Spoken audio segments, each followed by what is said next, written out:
എല്ലാവർക്കും പുതിയൊരു വീഡിയോയിലേക്ക് സ്വാഗതം. അപ്പോൾ നാളത്തെ സാന്ത്വനം എപ്പിസോഡ് പ്രഡിക്ഷൻ നമുക്ക് നോക്കാം. അപ്പോൾ ആദ്യം തന്നെ നമ്മുടെ ഗോമതിയും ബാലേട്ടനും സംസാരിക്കുവാണ്. എനിക്ക് സ്വന്തമായിട്ട് അഡ്രസ്സ് ഇല്ലേ, ദേവമംഗലത്ത് ബാലനാണ് ഞാൻ, ഗോമതി സ്റ്റോഴ്സിന്റെ ഉടമയാണ്. അപ്പോൾ സഹോദരിയോട് അടുത്ത സീനിൽ മതിലിന്റെ അപ്പുറത്ത് നിന്ന് സഹോദരൻ പറയുകയാണ്, സ്വന്തമായിട്ട് അഡ്രസ്സ് പോലും ഇല്ല നിന്റെ ഭർത്താവിന് എന്നൊക്കെ പറഞ്ഞ് സഹോദരിയെ അപമാനിക്കുകയാണ്. അപ്പൊ ഇതാണ് നാളത്തെ എപ്പിസോഡിൽ വരാൻ പോകുന്നത് കേട്ടോ. അപ്പൊ എന്നും മിക്കവാറും ഈ വീട്ടിൽ തർക്കം തന്നെയാണ്, എന്നും തർക്കമാണ് ഇവിടെ മെയിൻ കണ്ടന്റ് എന്ന് പറയുന്നത്. അപ്പോൾ അത് കേട്ടിട്ട് സഹോദരി ഇങ്ങനെ വിഷമത്തിലൊക്കെ നിൽക്കുവാണ്. അടുത്ത് വരുന്നതെന്ന് വെച്ചാൽ നമ്മുടെ ബാലന്റെ മകന്റെ പ്രണയത്തിന്റെ സീനാണ് വരുന്നത്.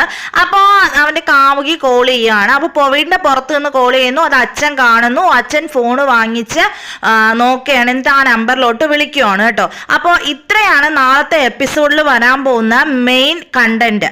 അപ്പോൾ നിങ്ങൾക്ക് ആദ്യത്തെ സാന്ത്വനമാണോ ഇപ്പോഴുള്ള സാന്ത്വനമാണോ കൂടുതൽ ഇഷ്ടം? അപ്പൊ ഇത്രയൊക്കെയാണ് നാളത്തെ സാന്ത്വനം എപ്പിസോഡിൽ വരാൻ പോകുന്നത്. അപ്പൊ നിങ്ങളുടെ അഭിപ്രായങ്ങൾ കമന്റ് ചെയ്യുക. ചാനൽ ആദ്യമായിട്ട് കാണുവാണെങ്കിൽ സബ്സ്ക്രൈബ് ചെയ്യുക. അപ്പൊ അടുത്ത വീഡിയോ ആയിട്ട് കാണാം.